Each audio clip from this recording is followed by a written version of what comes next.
America के अंदर कुछ डॉक्टर्स की टीम है जो इस बात के ऊपर रिसर्च कर रही है। आप लोग ने भी सुना होगा डॉक्टर रेमंड मूडी का नाम। डॉक्टर रेमंड मूडी जो लोगों को हिप्नोटाइज करके पास्ट लाइफ में ले जाते हैं, उसकी टीम में एक भारतीय डॉक्टर भी है और वो भारतीय डॉक्टर बीके है। और उनकी टीम में ये डॉक्टर्स इसीलिए अलग अलग भाषाओं वाले उसने रखे हैं ताकि जब पास्ट लाइफ में ले जाते हैं और कई बार वो उस भाषा में बोलने लगते हैं तो क्या बोल रहे हैं पता नहीं चलता है।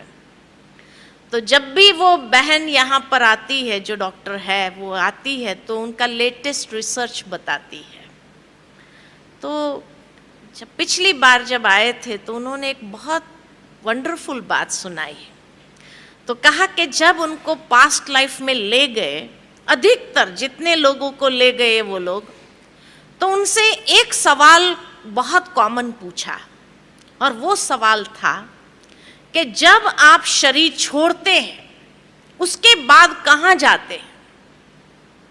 सीधा दूसरे शरीर में प्रवेश करते हैं या भगवान जैसी कोई चीज है और उसके पास जाते हैं और भगवान आपको फाइनलाइज करते हैं कि आपको ये घर में जन्म लेना है, ये घर में जन्म लेना है, कहाँ जाते हैं?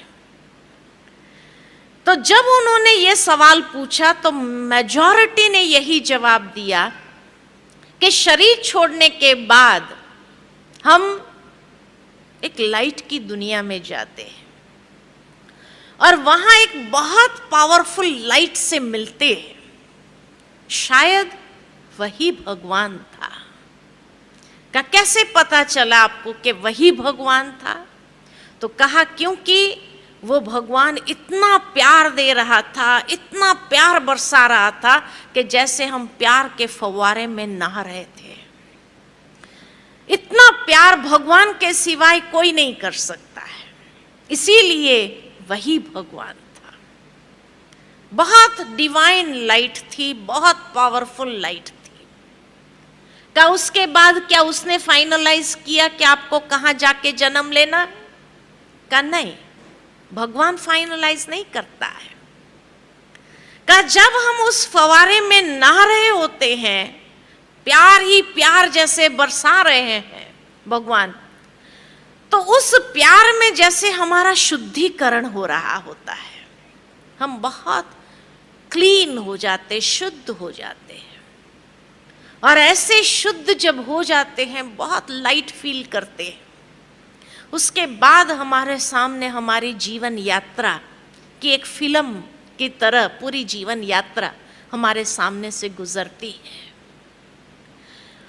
और इतनी शुद्ध अवस्था में होने के कारण, क्योंकि परमात्मा प्यार में जैसे हम इतने शुद्ध हो गए, तो जब वो फिल्म चलती है हमारे जीवन यात्रा की, तो एक एक कर्म को देख करके हमें लगता है ये कर्म मैंने किया, इतने बुरे कर्म किए, इतने लोगों को मैंने चीट किया, उतने लोगों के साथ मैंने ऐसा व्यवहार किया।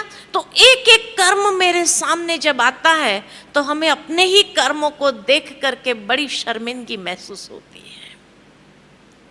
तो कहा उसके बाद क्या भगवान सजा देता है? कहा नहीं, भगवान सजा नहीं देता, भगवान प्यार ही देता है। तो उसके बाद क्या होता है? तो कहा उसके बाद हमें ये फील होता है कि जो बुरे कर्म मैंने किए, जिसके साथ मैंने बुरे कर्म किए, चीट किया या किसी को भी धोखा दिया या जो भी मैंने बुरा व्यवहार किया, उन सब के साथ का हिसाब किताब मुझे चुकता कर देना है। और इसलिए हम वहां से वापस आते हैं और वापस आने पर हम खुद डिसाइड करते हैं कि मुझे कहाँ जन्म लेना चाहिए, ताकि उन आत्माओं के साथ मैं जल्दी से जल्दी हिसाब चुकता कर दूं। तो हम डिसाइड करते किस घर में हमें जन्म लेना है। उसके बाद हम ये डिसाइड करते हैं कि ये कर्म का फल हम कैसे चुकाएंगे, इसके लिए होनी को फाइनल करते हैं। डेस्टिनी को फाइनल करते हैं कि ये डेस्टिनी होगी और ये कर्म का हिसाब हम ऐसे चुकतू करेंगे। तो सारी जो डेस्टिन्ड बातें हैं उसको हम फाइनलाइज करते हैं।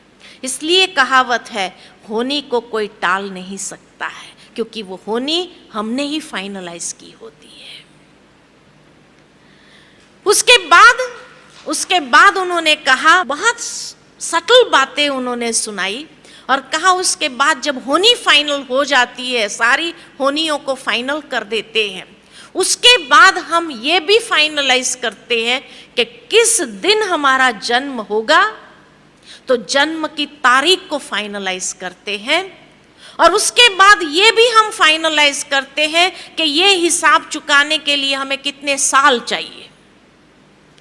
तो आयुष्य को फाइनलाइज करते कि भाई 5 साल चाहिए, 15 साल चाहिए, 50 साल चाहिए या 100 साल चाहिए, कितना साल मुझे चाहिए ये हिसाबों को चुकतू करने के लिए।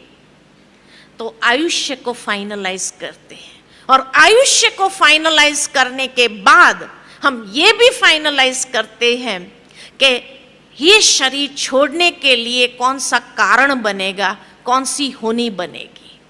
उस मृत्यु का कारण भी हम फाइनलाइज करके फिर उस दिन को भी फाइनलाइज करके हम जन्म लेते हैं या शरीर में प्रवेश करते हैं। इसीलिए कहा जाता है जन्म और मृत्यु की तारीख को कोई बदल नहीं सकता है। दूसरा ये भी कहा जाता है कि जोड़ियां ऊपर से बन के आती है।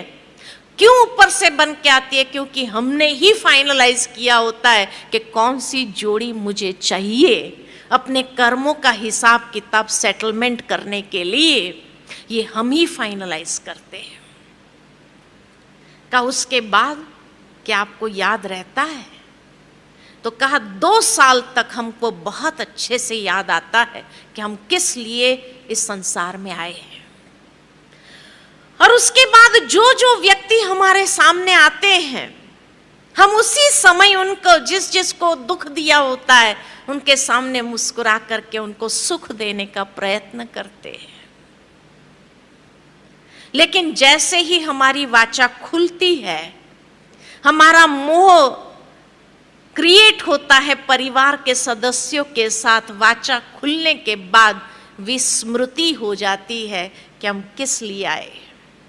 और इसलिए जब होनी होती है, वो होनी को भूल जाते हैं कि ये हमने ही फाइनलाइज किया है। तब ये सवाल आता है कि मेरे साथ ही ऐसा क्यों होता है?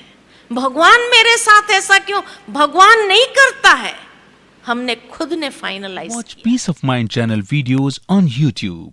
Subscribe us on youtube.com/tvpeaceofmind. Just a click for a peaceful life.